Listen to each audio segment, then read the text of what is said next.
2024 లేదా 25లో డిగ్రీ లేదా బీటెక్ చదివారా? సాఫ్ట్‌వేర్ జాబ్ కోసం ఎదురు చూస్తున్నారా? అయితే కోడ్ జ్ఞాన్ 100 డేస్ కోర్సులో చేరండి, జాబ్ సాధించండి. నమస్తే రచిత గారు. నమస్తే ఉషా. చాలా మంది భార్యలకు ఉండే సర్వసాధారణమైన కంప్లైంట్ ఏంటి అంటే ఒక్కొక్కరికి ఒక్కొక్క పాయింట్లో కోపం వస్తూ ఉంటుంది భర్తల పైన. సో అందుకోసమనే అడుగుతున్నాను, భార్య పక్కన ఉన్నప్పుడు అసలు భర్త చేయకూడదు ఏంటి అంటారు? ఎందుకు అంటే ఇంట్లో ఉన్న వాళ్ళు నచ్చింది వాళ్ళు చేస్తూ ఉంటారు, సరదాగా బయటకని తీసుకెళ్ళినా వాళ్ళ పనుల్లో వాళ్ళు ఉంటూ ఉంటారు. దానివల్ల తెలియకుండానే మిస్కమ్యూనికేషన్స్, చాలా పెద్ద డ్యామేజ్ జరుగుతుంటుంటుంది. ఒకరిపైన ఒకరికి అసహ్యం, విరక్తి వస్తూ ఉంటుంటాయి. ఏ పనులు చేయకుండా ఉంటే మంచిది అంటారు అసలు? It's a very needed, much needed. అంటే ఇప్పుడు మన భార్యాభర్తల బంధం మీద విపరీతమైన ట్రోల్స్, విపరీతమైన జోక్సే యాక్చువల్లీ ఒక్కొక్కళ్ళ ఇళ్లలో విపరీతమైన యుద్ధాలకు దారితీస్తుంటాయి. సో మీరు అడిగిన క్వశ్చన్ నాకు తెలిసి భార్యల కంటే ఇది భర్తలకి ఒక క్యాటలాగ్ లాగా పనిచేస్తుంది. క్యాటలాగ్ అంటే ఓకే, ఇది నేను చెయ్యట్లేదా, చెక్ లిస్ట్, ఎందుకా కోపం వచ్చేది, నేను బాగానే ఉన్నాను కదా, నేను బాగా చూసుకుంటాను కదా అనుకుంటారు కదా. సో భర్తలకి ఈ ఒక్కసారి చెక్ లిస్ట్ పెట్టుకోండి, ఈ లిస్ట్లో ఏదైనా మిస్ అవుతుందా, it's a good check points. So ఏంటి, యాజ్ ఎ విమెన్గా చిన్నప్పటి నుంచి ఒక డాటర్గా పెరిగినప్పుడు ఒక ఇంట్లో మగవాళ్ళు ఏం చేస్తారు, తర్వాత పెళ్ళయ్యాక మన హస్బెండ్ అరౌండ్గా తీసుకుంటే మనకి ఎక్కడ పెయిన్ వస్తుంది అని నేను చెప్పే పాయింట్స్లో మనకి వచ్చే కామెంట్స్లో నాకు తెలిసి 99.9% పాజిటివ్ కమెంట్స్ వస్తున్నాయి. అంటే ఎవ్రీబడి ఈజ్ కోరిలేటింగ్. ఎక్కడ మీరు అన్నారు చూడు, ఏదో ఒక పాయింట్లో ఖచ్చితంగా ఉంటుంది. యాజ్ ఎ సైకాలజీ చేసిన ఇన్ని రోజులు కౌన్సిలింగ్ ఎవరెవరు మాట్లాడుతుంటారు వైఫ్స్. సో అన్నిటిని పారామీటర్స్ తీసుకుంటే ఇప్పుడు మనం చెప్పే పాయింట్స్ ఖచ్చితంగా జెంట్స్ ఆమోదించాల్సిందే, ఆమోదిస్తారు కూడా. కరెక్ట్ అని అనే ఒక పాజిటివ్ థాట్ తోటి నేను ఇది ఇస్తున్నాను. సో దీంట్లో ఫస్ట్ ఏంటి అంటే the basic thumb rule, ignoring. వైఫ్ని పక్కన ఉన్నప్పుడు అసలు మనిషి ఉన్నదా లేదా అనే ఒక వాల్యూ లేకుండా, అంటే ఒక సోఫా, ఒక ఫ్రిడ్జ్, ఒక అలా ఉండే వాళ్ళు కూడా ఉన్నారు, వస్తువుల్లాగా ఒక మనిషి అంతే వస్తుంటుంది పోతూ ఉంటుంది, అది ఇంకా అదే రొటీన్గా మెషిన్ లాగా. అయితే ఆ ఇగ్నోర్ చేయటమే కాకుండా ఒక ఉద్దేశాన్ని చెప్పింది, ఫీలింగ్స్ని షేర్ చేసుకుంది, తన ఒక అభిప్రాయాన్ని చెప్పింది ఫర్ ఎగ్జాంపుల్, అసలు దాన్ని మిస్కన్సిడర్ అంటే ఇంత కూడా కన్సిడర్ చెయ్యరు. అంటే అసలు నీకు తెలియదు పో, నీకు ఏంటి, ఇదే ఎక్స్ప్రెషన్, ఇదే టోను, ఇదే మాడ్యులేషన్ ఎంతమంది వైఫ్స్ ఫేస్ చేస్తున్నారో ఇది విన్న ప్రతి ఒక్కళ్ళు ఒక చిన్న కళ్ళల్లో ఒక తేమ అయితే రావడం జరుగుతుంది. అది మోతాదులు బట్టి ఉంటుంది. కొంతమంది చిన్న దగ్గరే అనేస్తారు, పెద్దవి విషయాలు డిస్కస్ చేస్తారు కొంతమంది హస్బెండ్. కొంతమంది అయితే మనిషిని ప్రతి ఒక చూపు, ఒక మాటతో చివుక్కుమనేటట్టు పదే వాళ్ళని డిస్రెస్పెక్ట్ చేయడం జరుగుతుంది. కమ్యూనికేషన్ ఈజ్ ద కీ ఈ రిలేషన్లో. దౌర్భాగ్యం ఏంటంటే ఒకే రూఫ్ కింద ఉంటాము, కమ్యూనికేషన్ సరిగ్గా ఉండదు. అంటే భార్య అనుకున్నది చెప్పే అంత స్వతంత్రం నువ్వు ఇవ్వట్లా. ఒకవేళ ఆవిడ చెప్పినా నీకు అసలు అంటే అటెంటివ్ లిజనింగ్ ఉండదు. అటెంటివ్ లిజనింగ్ అంటే ఇప్పుడు ఆమె ఏదో చెప్తుంటుంది, ఇగో ఇది ఇవాళ ఇది అయిందండి, లేకపోతే మన పిల్లగాడికి ఇదిగో కాలేజీలోనో స్కూల్లోనో ఇలా అయింది, లేకపోతే అప్పకి ఏదో చెప్పుకుంటుంది సోదా, లేకపోతే రియల్గా వ్యాలిడ్ కూడా ఉంటాయి. అసలు వీళ్ళకి చెవుల్లోకి ఎక్కదు. ఎందుకంటే ఫోన్ పట్టుకోవటమో, పేపర్ పట్టుకోవటమో, లేకపోతే ఈమె చెప్పేది ఏ రకంగా కూడా అది వాల్యూ ఉండదని ప్రీజడ్జ్ చేసేసాడు ఈమె. అంటే నాకు ఏ రకంగా బెనిఫిషియరీ కాదు, వాల్యూ సజెషన్ కాదు, మనిషి కాదు, ఆమె మాటలు కూడా కాదు అని చేయడం అనేది చాలా బాధపడాల్సిన విషయం. ఎందుకంటే నువ్వు పెళ్లి చేసేసుకున్నావు, నీ భార్య అంటే నువ్వు ఆమె ప్రతి ఒక్క పదం, ఆమె ఒక వ్యాలిడేషన్ అనేది ఇంపార్టెంట్, కానీ అది చెయ్యరు. రిక్వెస్ట్ ఏంటంటే యూ నీడ్ టు అబ్జర్వ్. ఈ వ్యాలిడేషను, కమ్యూనికేషను, తర్వాత అటెంటివ్ లిజనింగ్ ఎప్పుడైతే అంటే ఖచ్చితంగా విని, ఆమె చెప్పే ప్రతి మాట విని అవసరమైన ఏదైతే డిస్కషన్ ఉంటుందో దాన్ని ఖచ్చితంగా కూర్చొని అంటే విపులంగా డిస్కస్ చేసినట్టయితే ఆ ప్రాబ్లం అక్కడికి సాల్వ్ అయ్యి ఆమెను ఇగ్నోర్ చేసిన అనే కోపము అది అంచెలంచెలుగా పెరిగి గొడవలకు దారితీయకుండా ఉంటుందని మనము ఖచ్చితంగా చెప్పుకోవాల్సిన విషయం. సెకండ్ ఏంటి అంటే మనిషికి, భార్యకి సపోర్ట్గా నువ్వు ఎంతమంది ఉంటున్నారు, సపోర్ట్ అనగానే మేడం మీరేంటి సపోర్ట్ అని ఎందుకు అంటున్నారు, మేము పొద్దున్న లేచిన దగ్గర నుంచి పోయి ఉద్యోగాలు రోడ్డు మీద తిరిగి ఆఫీసుల్లో తిరిగి అదే కదా మేము తీసుకొచ్చేసి రేషన్ తెస్తున్నాము, లేకపోతే ఎక్కడికన్నా వెళ్ళేటప్పుడు బండి మీద నడుపుకొని వెళ్తున్నాం. అది కాదు సపోర్ట్ అంటే. సపోర్ట్ అంటే ఏంటంటే తనకి ఎమోషనల్ సపోర్ట్.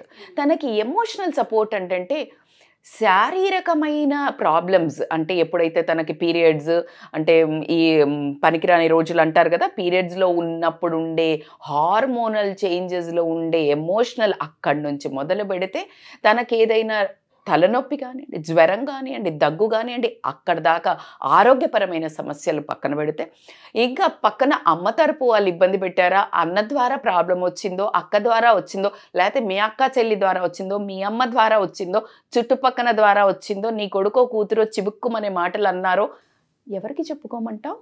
బయట వెళ్ళి చెప్పుకోమంటావా? నీ సంసారాన్ని బయట వేసేది నీతో చెప్పుకోమంటావా? 7 అడుగులు బంధం వేసేటప్పుడు నాతి చెరామి అని నువ్వు చెప్పిన మాట ఏంటి? నేను నీతో మాట వింటాను, నువ్వు నాతో మాట విను అని.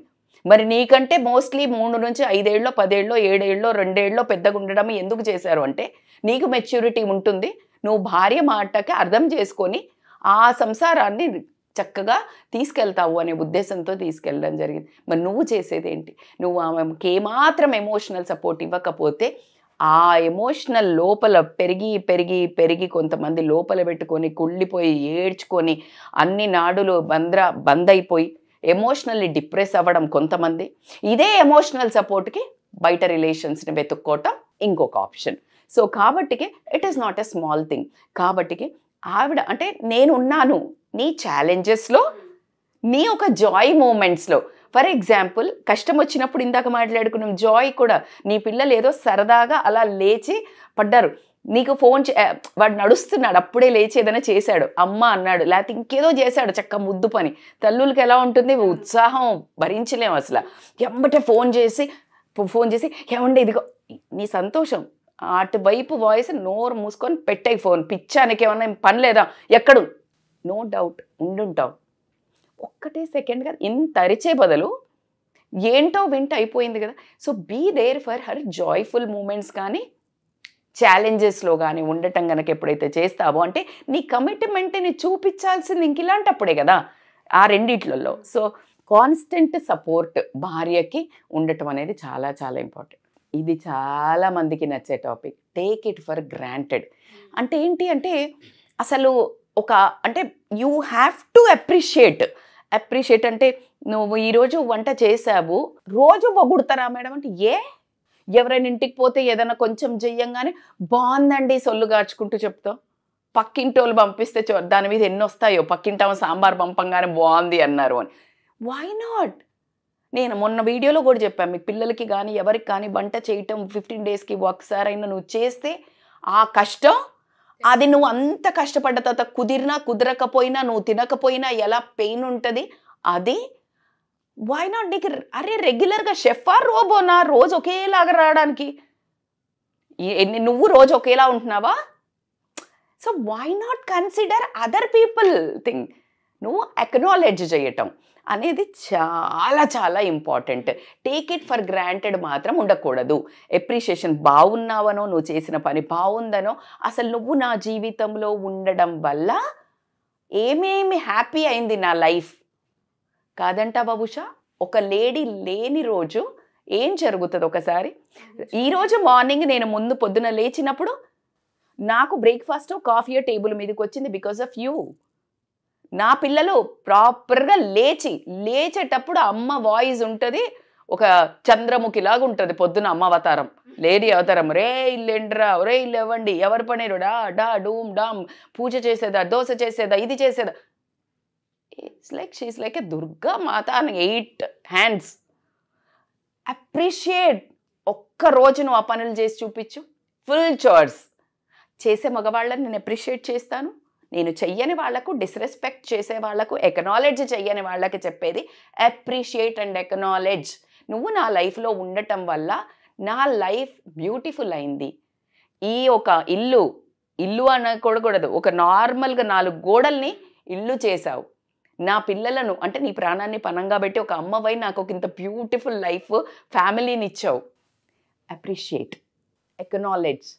ఇంకేం కావాలి అసలు ఉంటారా? ఆడవాళ్ళు చూడండి, ఒక్కసారి ఇంత బాగుందని చెప్తే తెల్లారి ఇంకా 2 వాళ్ళ ఆయనకి ఇష్టమైన కూరలే వండుతారు.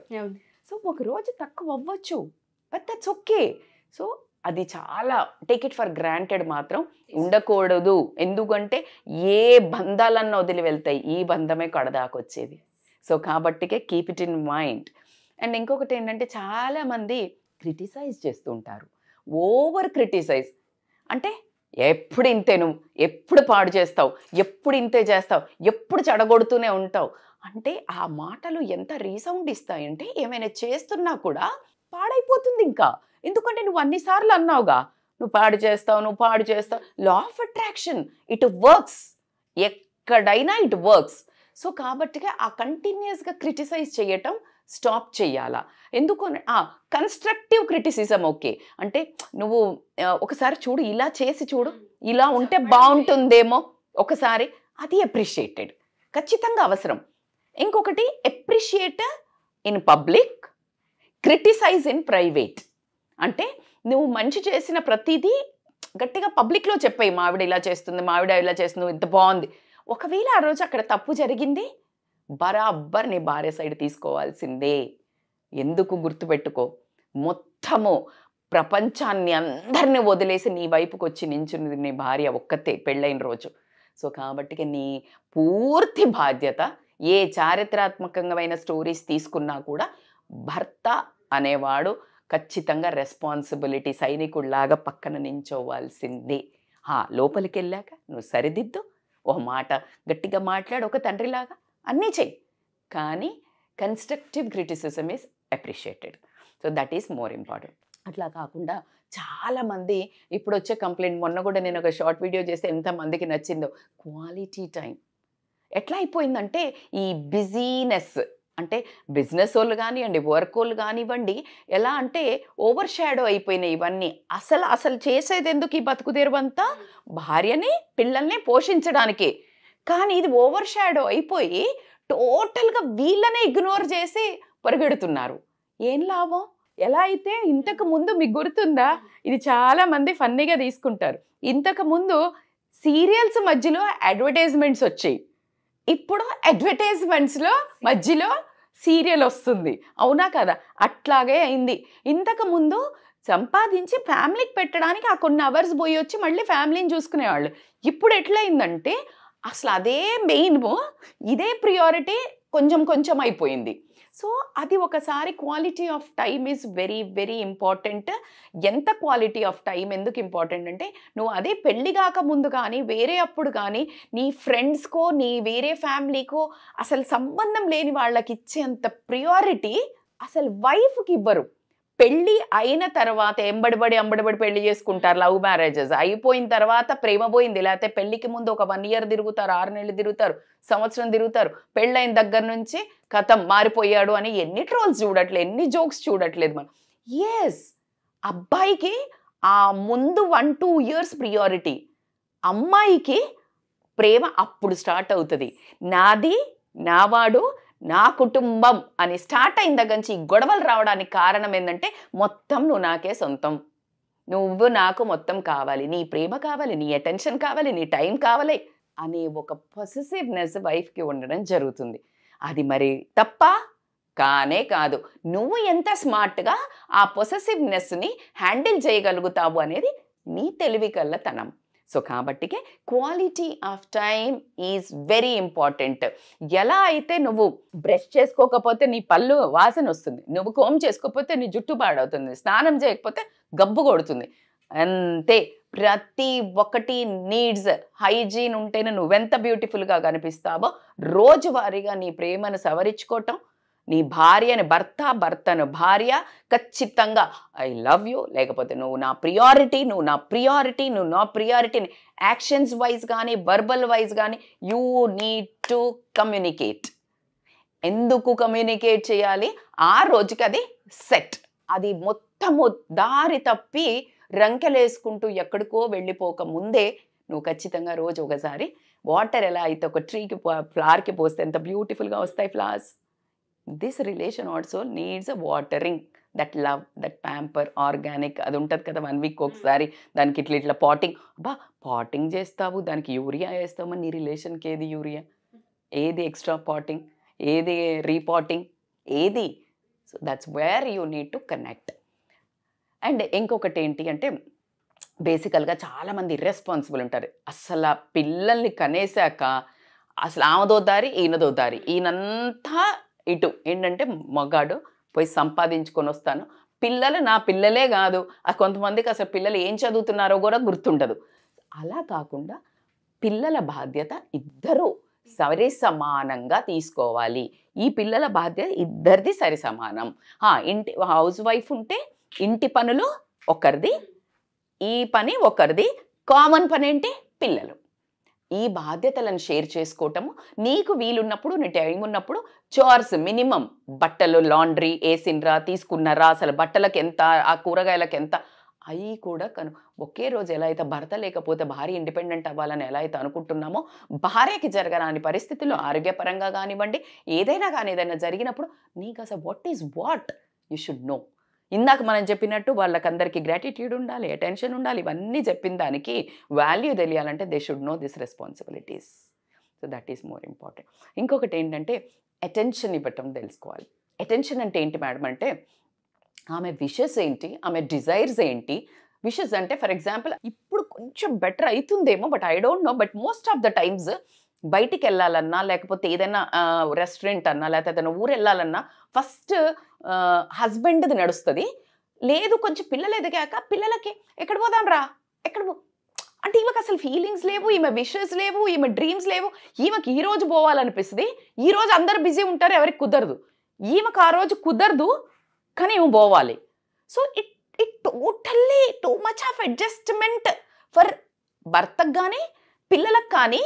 She has to fix her self in everybody's goal. ఆమె అందరూ ఫిక్స్ అవ్వాల్సిందే. అది ఎక్కడి వరకు న్యాయం ఒక్కసారి ఆలోచించండి. నేను I'm not taking feminism here. మీరు కనుక మంచి భర్తలైతే ఐ సాల్యూట్ యూ, ఐ బో యూ, ఇది చాలా స్ప్రెడ్ చేయండి. ఒకవేళ కాని పరిస్థితుల్లో చాలా హానికరమైన పరిస్థితి ఉంది మీ రిలేషన్లో, సో క్రాస్ చెక్. అలా వాళ్ళ బర్త్ డేట్స్, మ్యారేజ్ డేట్స్ గుర్తుండకపోతే యుద్ధాలన్నజో ఎలా మర్చిపోతావు నిజంగానే? అబ్బా మేడం నేను బిజీ, అరే ఎలా మర్చిపోతావబ్బా? తప్ప యుద్ధమా? ఆ స్టూపిడిటీ బరాబర్. అసలు నీ లైఫ్లో ఒక ప్రిషియస్ ఒక హ్యూమన్ బీయింగ్ వచ్చిందని ఆమంతా సెలబ్రేట్ చేసుకుంటుంటే నీకు లేనట్టే కదా. బికాస్ ఈ మన ముందు చెప్పుకున్న కనెక్షన్స్ ఏవి లేవు, అవి ఉన్నట్టయితే ఇది మర్చిపోరు. సో దట్ ఈస్ లైక్ చిన్న సర్ప్రైజెస్, చిన్న చిన్నగా నువ్వు ఊరికే షాపింగ్ చేసుకొని రా, లేకపోతే కూరగాయలు కట్ చేయి, లేకపోతే టీ పెట్టి, ఇలాంటివి చాలా ఇంపార్టెంట్. ల్యాక్ ఆఫ్ ఎఫెక్షన్ ఇంకొకటి. అంటే ఎలా అయిద్దంటే పోను పోను హనీమూన్ పీరియడ్ పెళ్ళైన తర్వాత 6 నెలలే, సంవత్సరమే, 2 ఏళ్ళే అనుకుంటారు కదా, సరసం విరసం ఇలా పెట్టుకోవటం, లేకపోతే అమ్మ అక్కడ ఉంటే అలా సైగలు చేసుకొని అత్తగా, అవన్నీ 2-3 ఏళ్ళకి మొత్తం పాత పడిపోతాయి. ఎలా పాత పడతాయి? నీ భార్యేగా, మరి నువ్వే పాత పడిందని నీకే ఇంట్రెస్ట్ పోతే, మరి ఆమెకి ఇంట్రెస్ట్ పోతే ఆ రిలేషన్లో బ్యూటీ ఏంటి? The physical connection is very very very very important అనేది. కానీ దౌర్భాగ్యం ఏంటంటే దాన్ని ఓన్లీ ఫర్ ఏదో వాళ్ళ కోరిక తీర్చుకోవడానికి, it's a night in the bed లాగా అట్లా ఒక ఫ్రేమ్ చేసేసి ఆ బ్యూటీ అనేది అంటే దాని మీద లేడీస్కి వెగట పుట్టేటట్టు చేసిన పరిస్థితి మగవాళ్ళల్లో ఉంది. అంటే బేసికల్గా కూర్చున్నప్పుడు ఒక హగ్గో ఒక కిస్సో పోయేటప్పుడు, లేకపోతే చిన్నగా దగ్గర తీసుకోవడమో, చెయ్యి పట్టుకోవడమో, కాలే అంటే పిల్లల ముందు అట్లా వల్గర్గా కాదు. You need to show her that physical language. Because అప్పుడే ఓకే నేను ఇంకా బాగున్నాను, నాకు ఇంకా అటెన్షన్ ఇస్తున్నా, ఆ ఫీల్ అనేది ఆమె కేర్ తీసుకోవడానికి, సన్నగా ఉండడానికి, హెల్దీ ఉండడానికి, మంచి డ్రెస్ అవ్వడానికి ఉపయోగపడుతుంది. ఓ బోల్డన్ని వీడియోలు వస్తున్నాయి, నైటీలు వేసుకొని తగలబడతారు అది ఇది అని. అఫ్ కోర్స్ యార్ nobody is there to compliment. ఎట్లా తయారైతే ఏముంది అనేసి ఈ అడ్డమైన బట్టలు వేసుకొని తిరగటం జరుగుతుంది అందులో. సో కాబట్టి it is a vice versa. నువ్వు కాంప్లిమెంట్ ఇచ్చి నువ్వు చాలా ఇలా చూస్తున్నావు, నీ జుట్టు బాగుంది, ఈరోజు హెయిర్స్, రేపు పొద్దున ఇంకా చూడు ఎలా తయారవుతుందో. Why don't you compliment? So ఇది చాలా చాలా ల్యాక్ ఆఫ్ ఎఫెక్షన్ కూడా దారి తీస్తుంది రిలేషన్స్లో డిస్టర్బెన్స్ రావడం. ఇంకొకటి ఏంటంటే బౌండరీస్. ఉషా, బౌండరీస్ అంటే ఏంటి అని అంటే కొంచెం స్పేస్. లేడీకి ఇప్పుడు యాజ్ ఇట్ ఈస్గా నేను ఇందాకే చెప్పాను మీకు ఏంటంటే ఫిజికల్గా అంటే ఈ పీరియడ్స్ వచ్చినప్పుడు చాలా మూడ్ స్వింగ్స్ ఉంటాయి. అది ఎంత చెప్పుకున్నా అర్థం కాని పరిస్థితి మగవాళ్ళకి. అంటే నేను ఇన్సల్ట్ చేయడం లేదు, కానీ నిజంగానే అసలు ఒక్కొక్కసారి మనకే తెలీదు. Even I don't realise sometimes why I was getting tears. నాకు ఎందుకు కోపం వస్తుంది, నేను ఎందుకు సాడ్ ఉన్నా నాకు కూడా అర్థం కాదు. It is beyond your psychology, beyond you can't come. అది రాలేను. నేను ఇంత చెప్తున్నాను. Sometimes that hormonal changes you can't fight with it యార్. బయట struggles and I'm a strong women, but sometimes ఈ ఏదైతే ఫిజియలాజికల్ ఛాలెంజెస్ని you can't win over. I will try meditation, yoga helps a lot 80%, but 20% surrender. That's okay అనుకుంటా. కానీ ఆ టైంలో కూడా రెస్పెక్ట్ చేయకుండా పని చెయ్యి, లేవలేదా, ఎప్పుడు ఇంతేనా నువ్వు, అలా కాదు. అండ్ ఇన్ఫ్యాక్ట్ తన ఫీలింగ్స్కి తనకి కూడా జెనీలియా ఇట్లా చాలామంది స్టార్స్ కూడా చెప్తున్నారు, నో మీన్స్ నో.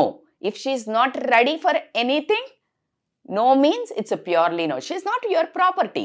నీ ప్రాపర్టీ కాదు నువ్వు జబర్దస్తి చేయడానికి. అట్లా నువ్వు ఒక 10 సార్లు చేసిన తర్వాత ఆమెలో వచ్చే అసహ్యము నిన్ను లైఫ్ టైం దూరం చేస్తుంది. నువ్వు 1-2 టైమ్స్ కోసం చూసుకుంటున్నావు నీ ఫిజికల్ ప్లెజర్ కోసం, బట్ ఎప్పుడైతే ఆ అసహ్యం అనేది అంటే నాకు మనస్సు లేకపోయినా నువ్వు నన్ను ఇబ్బంది పెడుతున్నావా అనే కసి, నీ మీదున్న ప్రేమను, నీ మీదున్న గౌరవాన్ని, నీ మీదున్న రెస్పెక్ట్ చంపేసి నీకు స్లోగా అసలు ఆ హ్యాపీనెస్ లేకుండా జరగడం అయితే జరుగుతుంది. So be cautious what you are doing. నీ భార్యతో ఎలా ప్రవర్తిస్తున్నావు అనేది కూడా ఆ బౌండరీస్, ఆ స్పేస్ ఇస్తున్నావా. నువ్వు ఎప్పుడైతే ఆమెకు స్పేస్ ఇస్తావో ఆవిడ కూడా నీకు స్పేస్ ఇస్తుంది. నీకు మాత్రం స్పేస్ కావాలి. నువ్వు ఆఫీస్ పోయి వచ్చినాక నీకు ఎవరో తిడితే కోపం వస్తే నువ్వు చట్ అని పిల్లల్ని ఠక్మని అరుస్తావు, నోర్ముయ్ అని అంటావు. అదే మాట ఆమె దగ్గరకు వచ్చి నువ్వు ఏదన్నా అని నువ్వు అప్పుడే రొమాంటిక్గా రాగానే అనగానే ఇక్కడ కొడుతుంది ఈగో. మొగోళ్ళకి చేయి చేసుకోవటం 80% will come here. Physical abuse చేస్తారు అని అంటాం కదా, 80% ఇక్కడ ఈగో కొడుతుంది వాళ్ళకి. ఆ విసుక్కోవటంలో ఆ విసుక్కునేదాకా తెచ్చుకోకండి. Give that space. ఆ మూడ్లో ఉంది, చక్కగా వెళ్ళి ఒక టీయో, చిన్న మసాజో, చిన్నగా కాళ్ళు నక్కడం, ఏదో చెయ్యి, కొంచెం ఆయిల్, సెట్. ఈ ఓపిక లేదు. సో ఇలాంటివి చాలు. అండ్ ఫైనల్గా మోస్ట్ ఆఫ్ ద గొడవలు పెద్దగా అయిపోయి డివోర్సెస్ దగ్గరికి వెళ్ళి ఇట్లా కొట్టేదంత వరకు ఎక్కడ వస్తాయంటే సారీ అపాలజీ చెప్పాం. ఎందుకంటే మగ పుట్టుక పుట్టినాం. అసలు ఏ పురాణాల్లో కూడా ఎక్కడ కూడా రాసిన సందర్భాలు కూడా లేవు. ఏది మగ అయినా అసలు అలా సారీ చెప్పకూడదు, అహంతో ఉండాలి అని ఎక్కడ కూడా ఏ దేవుళ్ళ హిస్టరీలు తీసుకున్నా అసలు ఆడవాళ్ళ కోసం ఇట్లా పడిపడి అంటే అట్లా ఉండిన అంటే సత్యభామ కాళ్ళు పట్టుకున్న శ్రీకృష్ణుని దగ్గర నుంచి మొదలు పెడితే అసలు పార్వతీదేవిని ఇన్సల్ట్ వాళ్ళ నాన్న చేస్తే కూడా పోయి గొడవ పెట్టుకొని దక్ష మహారాజుని నరికేస్తే అక్కడి నుంచి ఎంత పెద్ద స్టోరీలు సృష్టించిన కల్చర్ మనది. భార్యని రెస్పెక్ట్ చేయడానికి, భార్య కిందకి తల వంచడానికి ఏ దేవుళ్ళే తక్కువ కాలేదు. నువ్వెంత నిన్ను నమ్ముకొని వచ్చిన వైఫ్కి నువ్వు తప్పు చేసినాక కూడా నా ఒక ఈగో, అహంకారం అనే ఒక పదంతో నువ్వు సారీ చెప్పకపోవడం వల్ల ఆ బంధం పునాదులే కదలటం జరుగుతుంది. కొన్ని విషయాల్లో అర్థం చేసుకోలేదు, రియలైజ్ కాలే మిస్టేక్ను కూడా, మిస్టేక్ చేసి రియలైజ్ కాకపోతే వచ్చే కసి భార్యను ఖచ్చితంగా డివోర్స్ దగ్గరికి తీసుకుపోయిన కుటుంబాలు ఎన్నో ఉన్నాయి. సో కాబట్టి అపాలజీ చెప్తే ఖచ్చితంగా ఆ బంధాన్ని ఇంకా నువ్వు కొనేసినట్టే ఎక్కువ డిపాజిట్ పెట్టి, కాబట్టి ఏ చిన్నతనము కాదు. సో కాబట్టి నేను on this healthy note I want to end this. ఈ 10 పాయింట్స్లలో ఖచ్చితంగా ఎవ్వరము దైవాంశ సంభూతులమైతే కాదు. మైనస్ పాయింట్స్ ప్రతి ఒక్కళ్ళకు ఉంటాయి. ఇది నేను భర్తల సైడ్ నుంచి చెప్పాను, అంటే ఇలా ఉంటే బాగుంటుంది, ఇలా నెగ్లెక్ట్ చేయొద్దని. ఖచ్చితంగా మళ్ళీ వీడియో మనం భార్యలు కూడా ఎలా ఉండాలో చేస్తాం కాబట్టి, ఎందుకంటే ఇందులో ఎలాంటి డిస్క్రిమినేషన్ లేదు మనకి జెండర్గా. హ్యాపీ ఫ్యామిలీస్, హెల్దీ రిలేషన్స్ ఉంటే పిల్లలు హ్యాపీ అండ్ హెల్దీగా గ్రోత్ అయ్యి సక్సెస్ఫుల్ పిల్లలు తయారవుతారని చిన్న అటు తిరిగి ఇక్కడికే వస్తాం కాబట్టి గ్యాడ్జెట్స్, టీవీలు బంద్ చేసి క్వాలిటీ టైం స్పెండ్ చేసి వండర్ఫుల్ రిలేషన్స్ని డెవలప్ చేసుకుంటారని చాలా ఆశిస్తాను ఇది థ్యాంక్ చూసి. యూ సో మచ్ రచిత గారు. చాలా మంది కపుల్స్కి ఈ వీడియో అంకితం అని చెప్పుకోవాలి. Sure, cross correct. చెక్ చేసుకోవచ్చు. Thank you ma'am. Thank you so much. Thank you so much Usha.